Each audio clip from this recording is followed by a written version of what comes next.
Sí.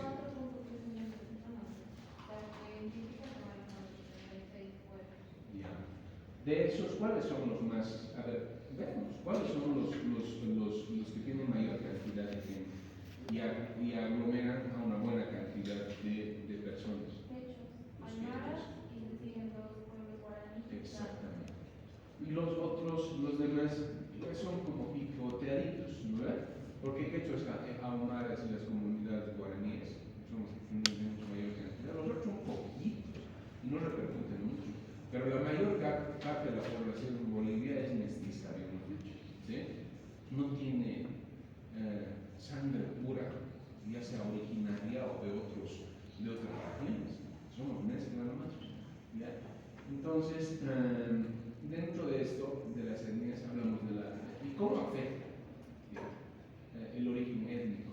Se supone que va a afectar, y directamente en relación no solo como estructura de la población, sino como una variable que esté ligada a fenómenos del sector salud. ¿Afectará esto de la etnia? Pero claro que sí.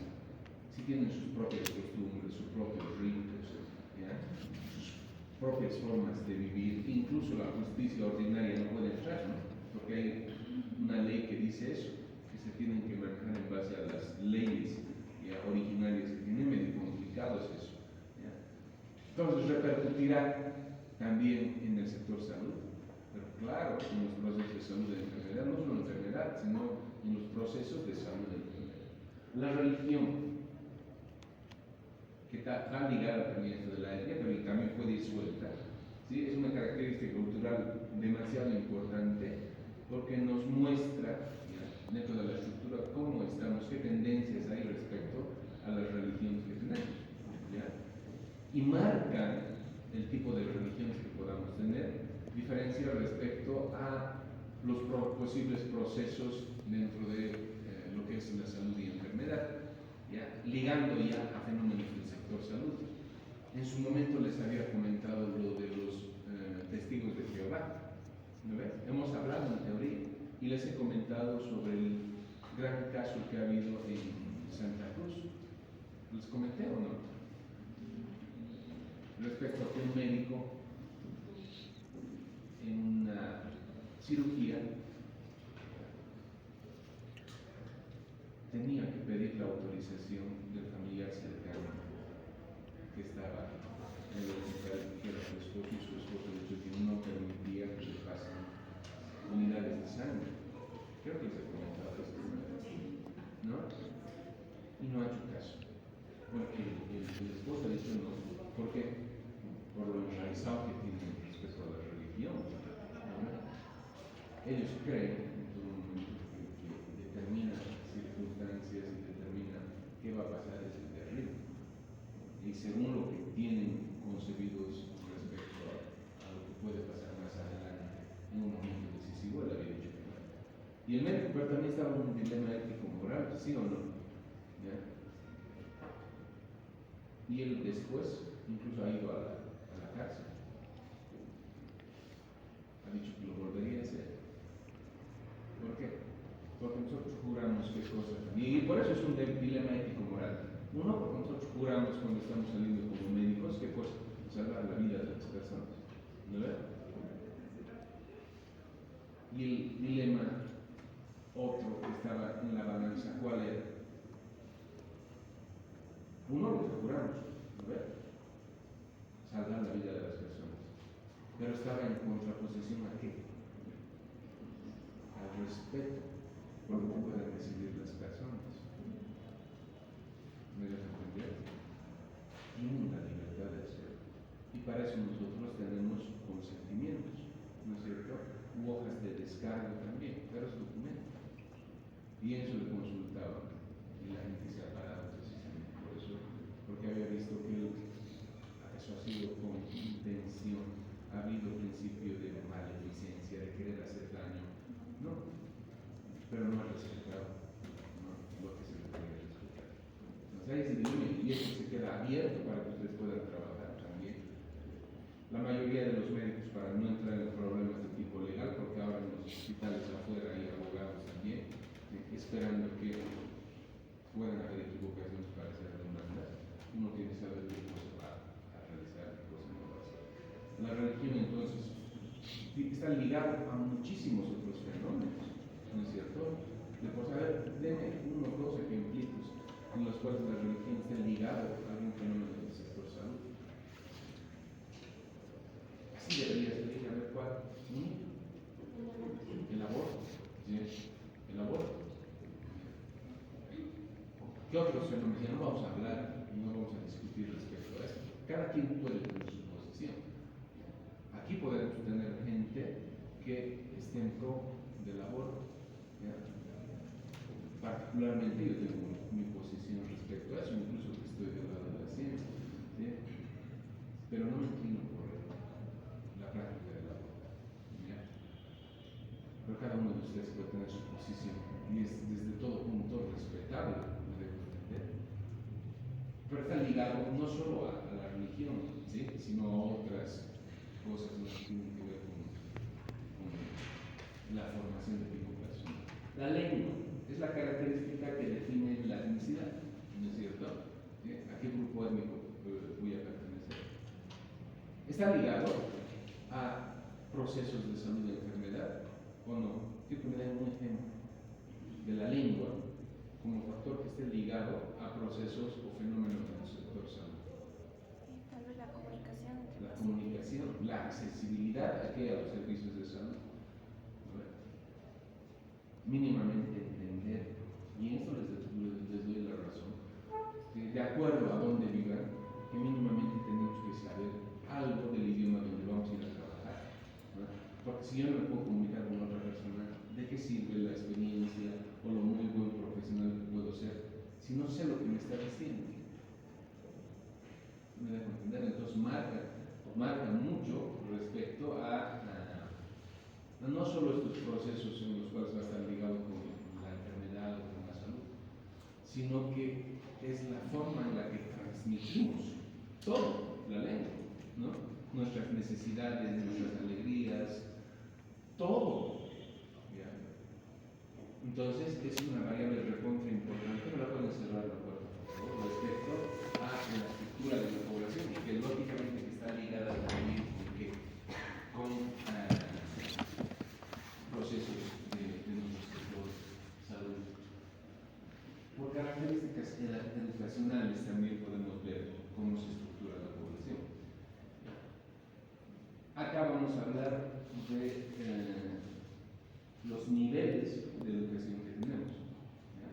Preescolar, primaria, secundaria. En nuestro caso ahora técnico no lo incluimos siempre este otro nivel que es el técnico.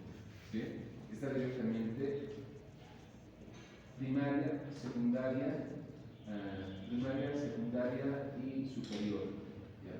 Pero antes de esto está el analfabeto. ¿Ya? ¿Quién es analfabeto? Y esto creo que hemos comentado también en algún momento. A ver, ¿quién es el analfabeto? El que no sabe leer y escribir. ¿Sí? ¿Ya? Entonces a mi hijo en mi casa le iré a gritar que es analfabeto. Mi hijo tiene 4 años. Tenemos que tener la referencia de qué? De la edad, ¿cierto? No cualquier persona que no sabe leer y escribir es analfabeto. ¿Sí? Ahí está. Una persona que es mayor de 15 años, que no sabe leer ni escribir, se lo considera una persona analfabeta. ¿Cierto?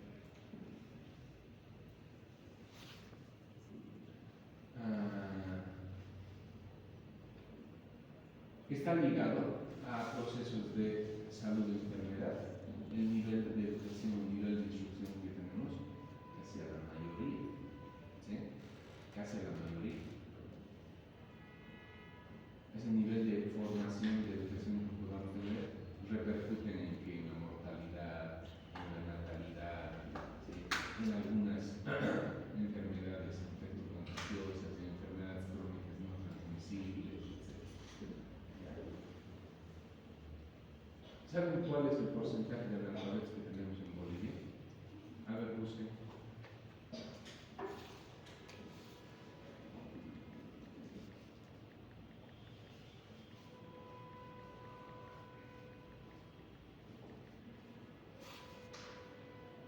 ¿Alguien ya?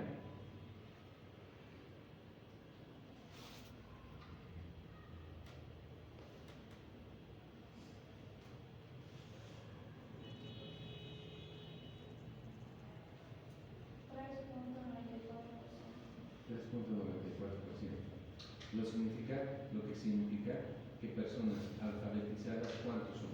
Resten del 100. ¿Cuánto?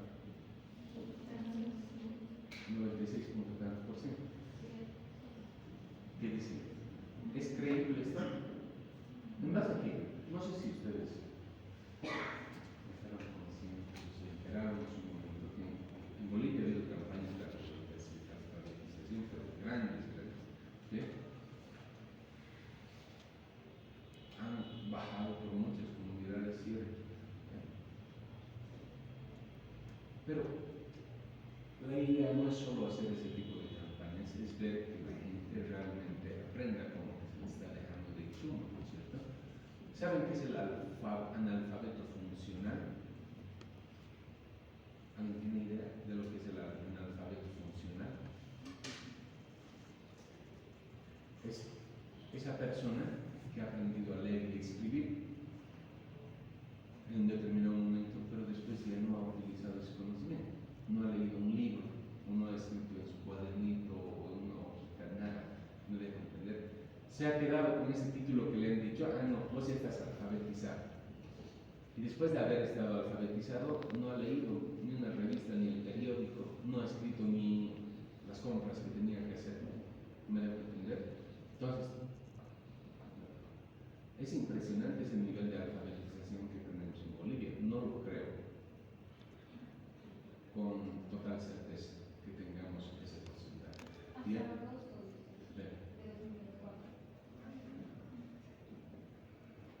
No sé cuán cierto puede ser, porque no significa que haya cumplido, ¿no? Con un nivel primario o secundario, ¿no? La persona que está alfabetizada es la persona que ha aprendido a leer y escribir, no more, ¿sí? Pero aún así, tendremos ese porcentaje de alfabetización en Bolivia, 96 punto tantos por ciento, en contra de un solo 3 punto tantos por ciento. Medio difícil de creer, y no es porque sea pesimista y quiera hacer mala propaganda. Yo sería feliz de gritar afuera si salgo que mi país tiene este porcentaje de alfabetización o este porcentaje de analfabetos, pero otra cosa es pisando tierra y viendo si realmente es, y de los que realmente son, qué porcentaje son analfabetos, ¿sí?, funcionales, es decir, que tienen este título porque les daban una certificación, ¿no?, de que estaban alfabetizados, pero cuáles de ellos realmente han seguido leyendo algo por lo menos y escribiendo algo en casa. ¿Ya? Es importante el grado de instrucción, el nivel de instrucción, pero claro que sí. Está ligado a muchos otros fenómenos y da mucho que hablar respecto a qué, a la población y la estructura, ¿sí?, de una determinada región. ¿Ya? Vamos a ir con clasificaciones que tenemos ahora dentro de la estructura de población. La primera que tenemos es esta población de derecho. Para que recuerden, es facilito conceptualmente y no tenemos que rebuscarnos mucho. ¿Sí? ¿A quiénes llamamos población de derecho? Es aquella población que está empadronada en un determinado lugar y es en él donde ejerce sus derechos civiles, como el derecho al voto, el derecho a la salud, el derecho a la educación, cobro de bonos, etc. Entonces, si yo les preguntaría, ¿qué es población de derecho? ¿Qué me van a decir? Es esa población que está empadronada en un determinado territorio y en ese determinado territorio va a ejercer sus derechos civiles, ¿sí? ¿Como cuáles?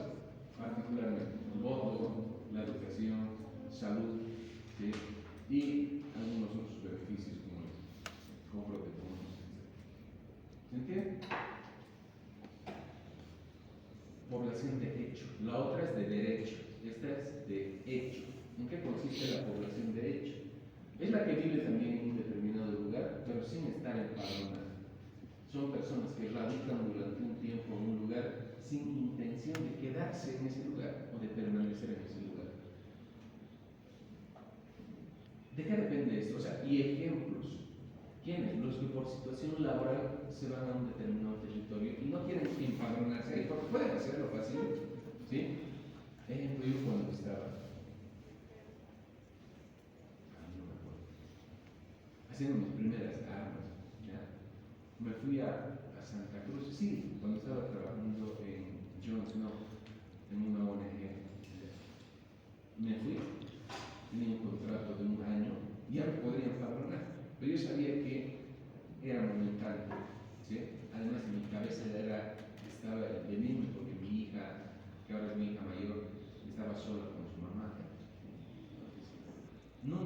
pensado en empadronarme en Santa Cruz. ¿Por qué? Porque el lugar donde tenía mi residencia fija era acá. ¿Y qué ha pasado? Como historia les cuento esto, ¿sí? Me ofrecieron, estuve 3 meses, creo, 4 meses, unos 4 meses creo que estuve, y de nivel gerencial superior en la Paz me llaman, doctor Salinas, hay la posibilidad de que se vaya a su... No le terminé siquiera de oír. Sí, pero doctor, va a ser con menos sueldo. Sí, no me importa. ¿Sí? Porque yo tenía la premisa de estar en mi casa, ¿sí? Con mi familia, y me vine corriendo de Santa Cruz. ¿Sí? Porque ya tenía la idea. Entonces, esto de la población de hecho, ¿quiénes son población de hecho? Los que residen en un determinado lugar, pero no tienen la idea, ¿sí?, de quedarse ahí y ejercer sus derechos, los básicos de los civiles que tienen. ¿Ya? Fluctúa mucho de acuerdo a que si el lugar de donde yo pertenezco es un lugar más que saca gente o que recibe gente. Eso vamos a ver como características de inmigración y inmigración. Población flotante. Tenemos población de hecho, población flotante. Es aquella que se desplaza a vivir en un determinado lugar durante una determinada época del año.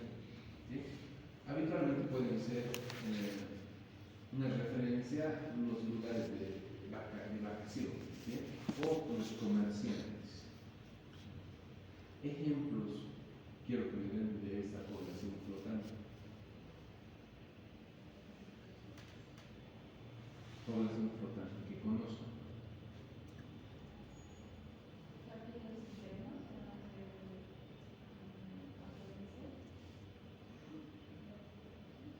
No estaría mal, ¿sí? No van a hacer turismo, van como que a trabajar y a formarse. Sí, podría ser la población flotante, porque van a estar solo un momento. ¿Cuánto tiempo están? 3 meses, ¿no?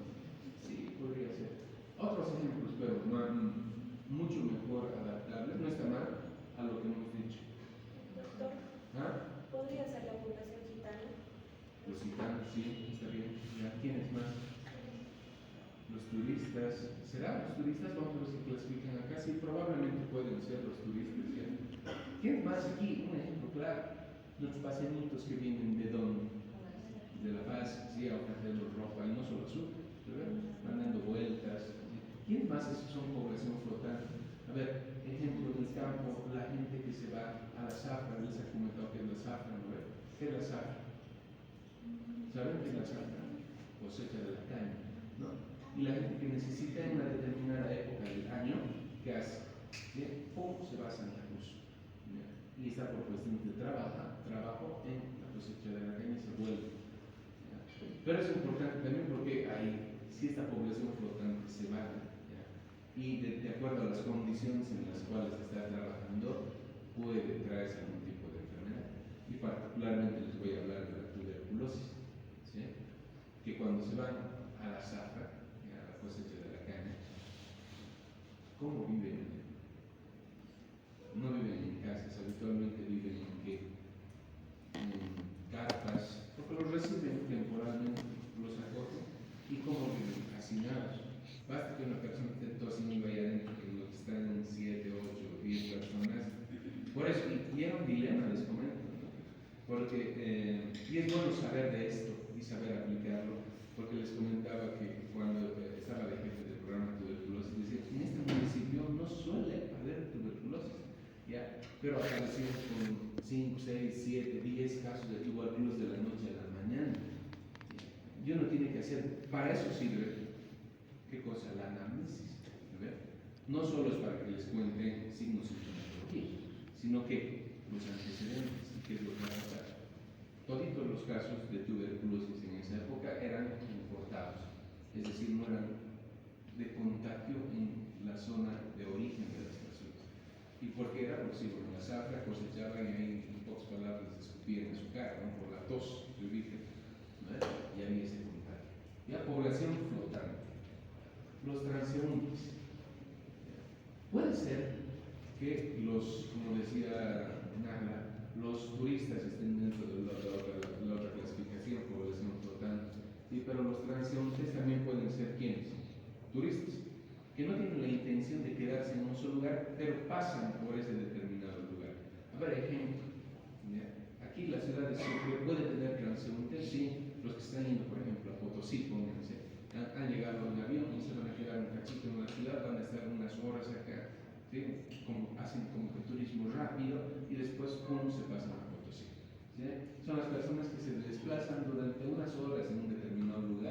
pero que tienen su vivienda en otro, ¿sí?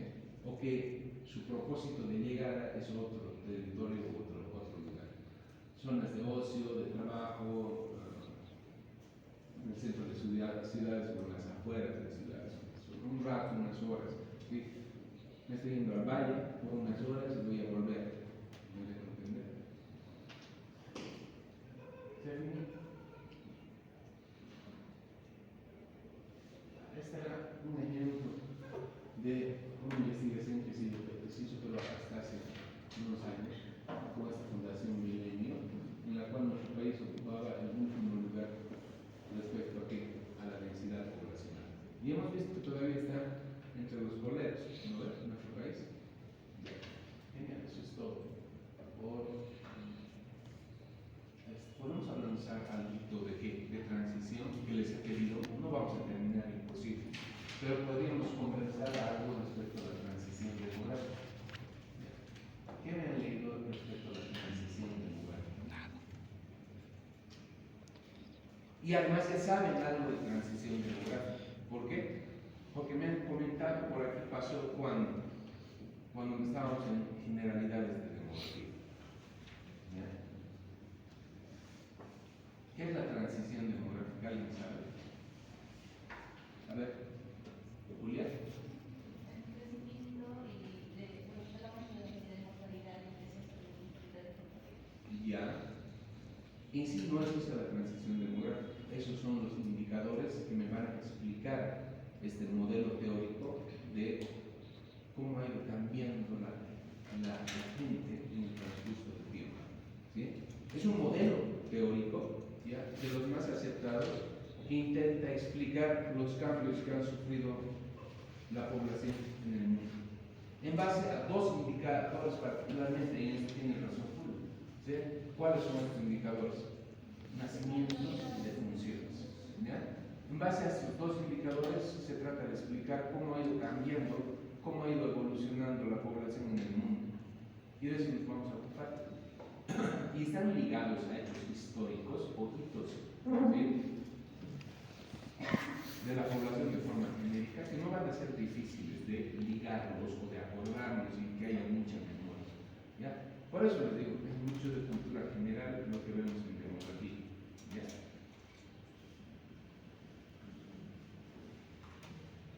Es un modelo entonces, ¿ya?, que trata de explicar la población y su evolución a través del tiempo. Este modelo que nos explica la evolución de la población tiene 4 fases que se las voy a comentar más adelante, pero ya podemos decir que dentro de la transición demográfica tenemos 4 fases que nos van a explicar cómo ha ido cambiando la población, cómo ha ido evolucionando la población. No necesariamente evolución en el término de mejora, ¿no?, porque no ligamos la evolución con mejora, evolución con un seguimiento de la población durante el tiempo y qué cambios ha sufrido la población. En síntesis podemos hablar de la transición demográfica, o nos puede sintetizar lo que vamos a ver más adelante respecto al modelo de transición demográfica, esta gráfica. ¿Sí? Vean, todo lo rojo está ligado a qué. ¿Qué es lo rojo? Los nacimientos, ¿ya?, y cómo han ido cambiando respecto al tiempo. Y lo verde, ¿qué es? La mortalidad, las muertes. Entonces vamos a tratar de explicar a través de estos dos indicadores, tasa de mortalidad y tasa de natalidad, o nacimientos y muertes, cómo es que ha cambiado la población a través del tiempo y de qué forma ha repercutido en la cantidad de gente que hay en el mundo. ¿Ya? Ojo, que las fases que vamos a ver, que son 4, ¿sí?,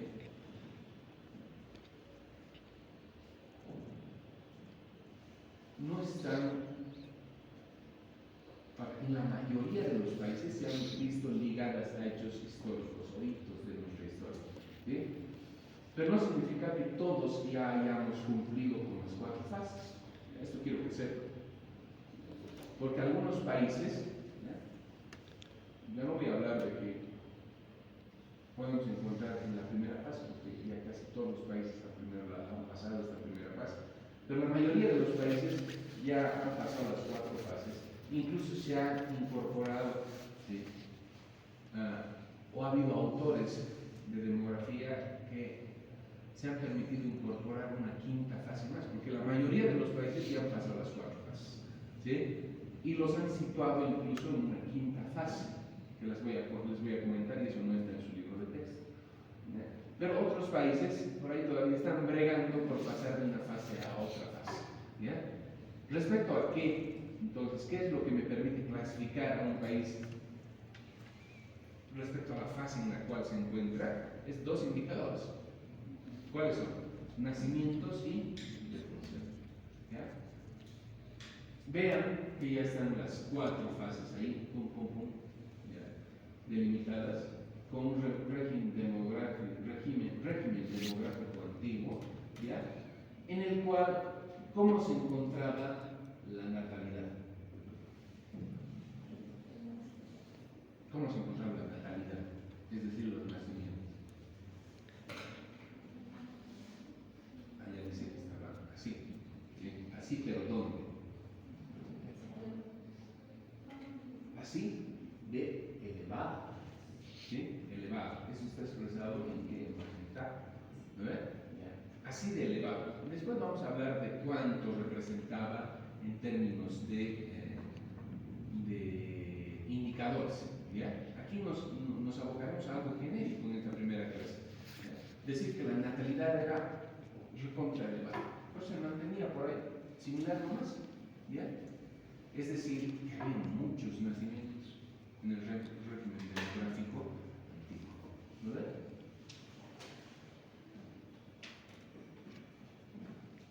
En el primer periodo de transición, ¿cómo se da la natalidad?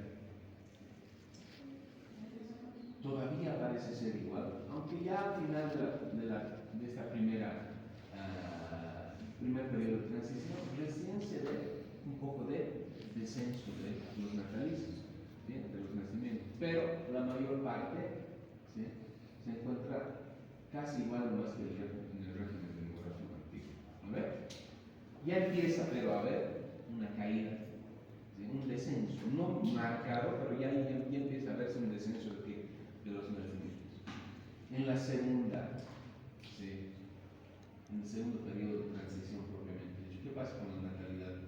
Aquí se ve el franco descenso de la natalidad, es decir, de los nacimientos.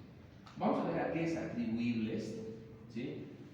Y ustedes no es que me van a adivinar, sino por los conocimientos genéricos que tienen de cultura general, van a poder dar una explicación correspondiente, ¿ya? Pero miren, el segundo periodo de transición, casi todo el periodo es de descenso, ¿sí? Vamos en descenso. Por último, en el régimen demográfico moderno, ¿qué pasa con los nacimientos? Están bajos, ¿sí? Pero no están como que en una meseta, ¿no ve? Como que veíamos aquí que estaba planito. ¿Aquí qué pasa? Ha bajado casi hasta el fondo, pero ha vuelto a subir, ha vuelto a bajar, ha vuelto a subir. ¿Qué significa eso? Que de por sí, primero, diremos que la natalidad, es decir, los nacimientos, están como indicadores bajos, es decir, han bajado, ¿ya? Pero, y esas ondas que tengo, esas subidas y bajadas, ¿qué me explican o qué puedo interpretar de esas ondas y subidas?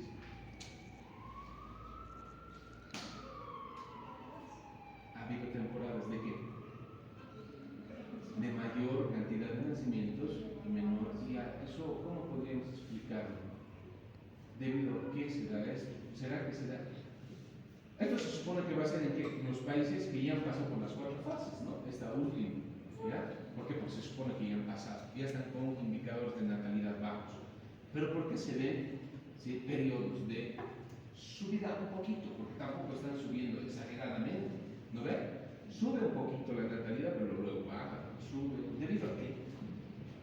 Eso nos vamos a explicar más adelante, ¿ya? Y vamos a tratar de dar una explicación a esos cambios en los países que ya han pasado estas 4 etapas o fases, ¿ya? Pero trataremos de ver también y analizar qué es lo que pasa con el otro indicador. ¿Sí? ¿Cuál es el otro indicador? La mortalidad de las muertes. ¿Cómo la encontramos?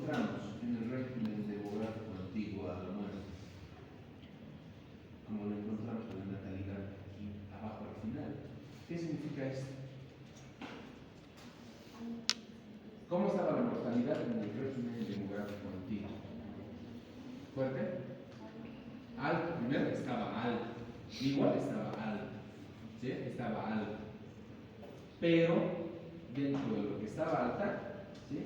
Podía subir más y bajar un poco. Subir y bajar un poco. Subir no se mantenía en una constante o en una meseta. ¿Esto a qué podemos atribuir? A enfermedad de qué índole. Infectocontagiosa que traían qué cosas. Decesos, ¿no es cierto? Como brotes, epidemias, pandemias. No se daban siempre, se daban temporalmente. Y se llevaban solo enfermedades, guerras en el régimen demográfico antiguo, explicaban esto. Habían guerras, morían una gran cantidad de personas, repercutía en elevar la mortalidad, pero después había un periodo de paz, nuevamente guerra. ¿Qué más?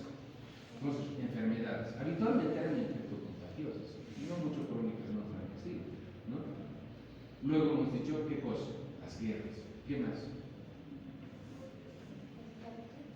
La esclavitud. ¿Sí? ¿Habrá repercutido tanto en la mortalidad? Probablemente sí, pero no sé hasta qué punto en la magnitud de hacerlo evidente como una causa fundamental de muertes. ¿Sí? Sí, ha habido esclavos que fallecieron, pero no sé de qué forma ha podido repercutir. ¿Sí? Y no se la ve como una variable que trate de explicar estos cambios. ¿Sí? Sí, las enfermedades infectocontagiosas y las muertes que ha traído. Sí, también las guerras. ¿Qué otras cosas más? La pobreza. Sí, pero si se dan cuenta, la pobreza podía ser constante en todo caso, no tendría que repercutir en una alza y en una subida y una bajada, ¿me da a entender? Si fuese la pobreza una variable que trataría de explicar las muertes, sí, de forma general, claro que sí. Pero ahorita estamos tratando de explicar por qué hay esas ondas, ¿sí? La religión. ¿Perdón? La religión católica que se da en ese tiempo. La religión católica. ¿Sí? ¿En qué? Pero, Antonio, no te estoy, yo nomás. La época medieval. Es que había una época, por ejemplo, en la época victoriana, donde más se mataban a los que supuestamente eran monjas y todo eso, pero a causa de la iglesia. Ya, Entonces, pero está mataban bien. a gran cantidad de Sí, sí, se ha llevado muchas personas, está muy bien. ¿Ya? Está bien, como que, pero no es la religión católica en sí, ¿no es cierto? Y además eso habrá tenido épocas de subida y bajada. Eso probablemente haya contribuido a que la mortalidad sea más elevada, ¿no es cierto? Sí. Pero ya estamos hablando ahora de las subidas y bajadas. Lo de las enfermedades, sí. ¿Qué más? Lo de las guerras, sí, porque no siempre hay guerras, ¿no es cierto? Había un periodo de paz y otra vez había guerra, etc. Y lo mismo con las enfermedades, ¿no ves? De suerte no teníamos epidemia tras epidemia o brote. Era lógicamente que se evidenciaba, ¿sí? Había mayor facilidad de que se produzcan brotes, epidemias, etc. ¿Ya? Pero no era, se diría, eso no era todo el año, porque si no se mantendría en una constante. ¿Qué otra? Tal vez las catástrofes naturales. Exactamente, las catástrofes o desastres naturales. ¿Ya? Esto también se comía mucha gente, claro. ¿De cuáles estamos hablando? ¿Qué catástrofes o desastres naturales? Tsunamis, que ha habido siempre, ¿qué más? Terremotos, ¿qué más? ¿Perdón? Sí, está bien, ¿qué más? Inundación. Inundaciones, sí. Ya, entonces esas repercuten de todo.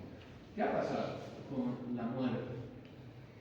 Eso es un característico del régimen demográfico antiguo, ¿sí? Elevado. Con oscilaciones, sí, pero elevado. En el primer periodo de transición, ¿qué ha pasado? A diferencia de la natalidad, ¿qué pasa? Ya empieza a bajar la mortalidad, ¿no ve? Ahí es el franco, o sea, en el primer periodo de transición demográfica ya empieza a bajar la mortalidad. Para que en la segunda, si no estaba dentro de lo moderado la mortalidad, ya estaba bajo, ¿no ve? Y en el régimen demográfico moderno se mantiene como, ¿sí? Como que una meseta también. Lo que vamos a tratar de explicar es que ha hecho que baje la tasa de mortalidad. Probablemente. ¿No ve? Y eso es razonamiento lógico.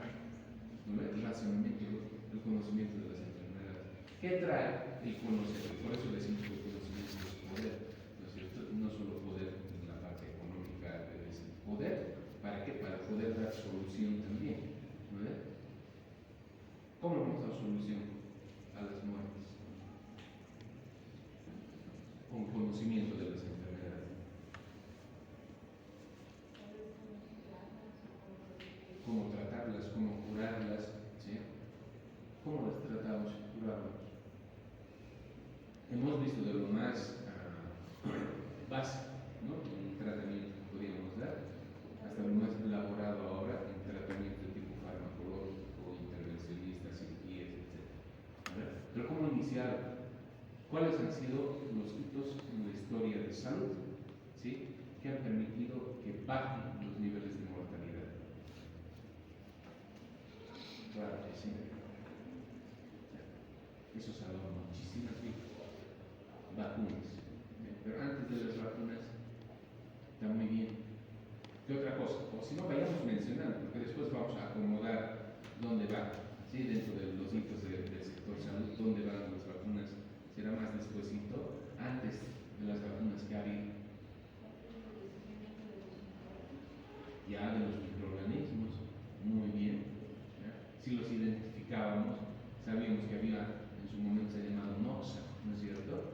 Que era a la cual le podíamos responsabilizar de algunas patologías. Muy bien. ¿Ya? ¿Qué más? Está bien. ¿Y todo eso qué es? Cultural. General de nuestra área, lógicamente. ¿Qué más? ¿El desarrollo de qué? De los antibióticos. ¿No? El descubrimiento de qué? Ha sido un hito y hemos hablado de eso, de la penicilina, porque se ha descubierto, ¿no ve? No se ha inventado. ¿Sí? A ver, ¿qué antibióticos? La mayoría de los antibióticos ahora son sintetizados, ¿sí? Pero ¿qué antibiótico de la misma línea ha sido elaborado, inventado? Ampicilina, amoxicilina, esa ya ha sido desarrollada, ¿no es cierto? Ya, genial. Entonces vamos a ir viendo, y será solo eso. ¿Qué más? Porque no solo son hitos del sector salud, ¿sí? ¿Qué otras cosas más han favorecido a que disminuya la mortalidad? ¿Perdón, Magda?